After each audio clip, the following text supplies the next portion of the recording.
Hello. All right, man. This one is another viewer request. This time the honor goes to the guy 1337. One of the biggest fans of the channel. Shout out to the guy 1337. Thank you for your patronage and your support. We couldn't do it without you. All right, so he wanted me to do a video about Intestine Baalism, the Japanese death metal band that has become surprisingly popular in recent years. Not saying that no one ever heard of them before the internet, but they've kind of blown up on the internet in the past several years. In fact, I was trying to get to the bottom of that while I've been kind of revisiting their discography recently. Apparently they were showcased in an Anthony Fantano video a few years back. And even a few years before that, I remember like seriously, like one day, like overnight, suddenly, like everybody born after 1992 just kind of woke up and like decided to never shut the hell up about Intestine Baalism. Which, I mean, I'm not complaining about it. I like all of their records, all three of them. I actually own Anatomy of the Beast on CD. But yeah, so these guys have definitely benefited from like the YouTube algorithm, that kind of like the modern widespread like availability and easy access to like obscure music and shit, you know. They've kind of reached that point where they're so like widely discussed and widely enjoyed that like I would no longer say they're even like overlooked or underrated anymore. You know, like it's like how you know, like years ago bands like Demilig, Ripakulu, Rune Magic, Time Ghoul, like these bands were seen as like overlooked or maybe like underrated, kind of hidden death metal gems, at least in like my particular corners of the internet, you know. Obviously, in real life, nobody was walking up to me and being like, hey, man, you know, Rune Magic, Funebris, fucking Demigod, you know, no one was bringing up any of that shit, you know. But, you know, like, nowadays it kind of seems like everyone into 90s death metal knows all those bands, you know, and Intestine Baalism is kind of like approaching similar territory, I guess, because like pretty much anytime someone brings up melodic death metal in particular, man, you're going to get a few comments on this band. And I mean, this really has nothing to do with the band. I'm just kind of making an observation here. Like, I generally do find it interesting from like kind of a I guess cultural perspective that like the so-called classics like change over time, you know, like as new technology arrives and new audiences have like a greater ability to find like different music, you know. And I mean, I'm not talking shit about anyone because, you know, I was born in the 90s and, you know, I didn't hear Demilik Nesbeth until 2011, man. And I actually didn't, honestly, I didn't check out Intestine Baalism until 2020, man.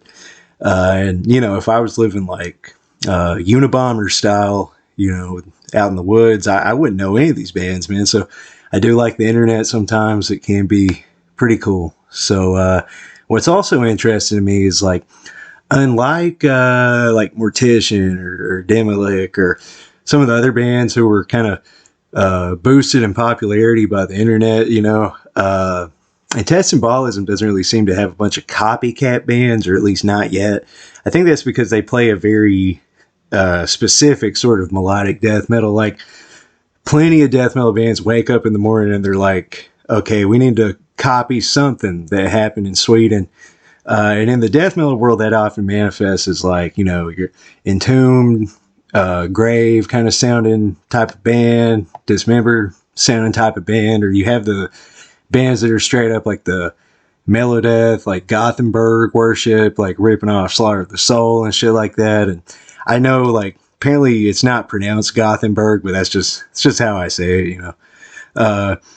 But like Intestine Baalism kind of musically occupy like this in-between space where, you know, I think you can say that like Dismember is kind of like the foundational like building block, but then they throw in elements of stuff like Eucharist, Early in Flames. Like when their first album's killer, you know, people think I'm crazy, but I do like the first In Flames. You know, Early at the Gates. Well, you know, they Intestine Baalism also throw in these like super melodic guitar solos that kind of remind me of like, you know, like the guitar in like a late 90s racing video game, you know, like F-Zero or something. Vocally, man, even when the music is at its like most melodic, the vocals are like super low. I've even seen people say that, you know, this band's like kind of a cross between brutal death and mellow death, although I'd say that's, you know, I can kind of see it, but that's possibly a loose definition of brutal death, because like if you haven't heard this band, it's definitely not like Vomit Remnants or like Gorvent or something like that, you know. But the vocals are definitely like low and unintelligible, and you know, the music can get pretty heavy. Anyway, as far as the discography itself, man, I dig an Anatomy of the Beast from '97 the most. I don't know, I just think it's the heaviest, kind of the dirtiest. Like I've already said, you know, it's a good mix of melodic death metal and old school early 90s Swedish death metal. It's got dynamics, good riffs, all that shit. You know, I don't think it's the best melodic death metal album ever or anything, even among the whole like overlooked gem world or whatever. I mean, like for example, like I prefer something like you know, Cenotaph, Riding or Black Oceans, you know, but I mean, it's still good shit, and I think it'll appeal to people who, you know, maybe normally aren't into melodic death metal, but, you know, you still dig Dismember, or maybe you dig early Amorphous, you know, something like that. And then, you know, I suppose their second album from 2003, Banquet in the Darkness, is possibly a bit more like Gothenburg sounding. There are some almost like thrashy riffs, a bit more of a classic heavy metal sound at times, I guess.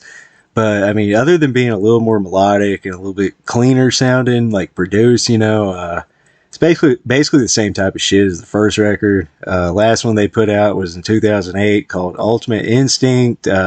This one actually seems to ramp back up the brutality a bit more in comparison to Banquet in the Darkness, but it's still in the same general vein as their first record to me. So yeah, I know that's not the most in-depth breakdown ever, but Intestine Baalism, you know, they managed to kind of have like their own sound while at the same time like their influences are pretty easy to spot. So definitely check them out if you haven't, I guess. You know, I think if they ever put out a fourth album, it'll probably sound about like these albums, you know, which I mean, good for them. Actually, man, I honestly don't know why they aren't milking their rise in popularity a bit more. I mean, they could be touring all over America, selling $40 long sleeves and stuff like that. Anyway, once again, shout out to the guy 1337 for this video request. I still got to do Impetigo for somebody, Mortician for somebody, Deicide for somebody. I think that's it as far as the request videos go. So throw me some more suggestions, man. Let me know. Have a great day, man.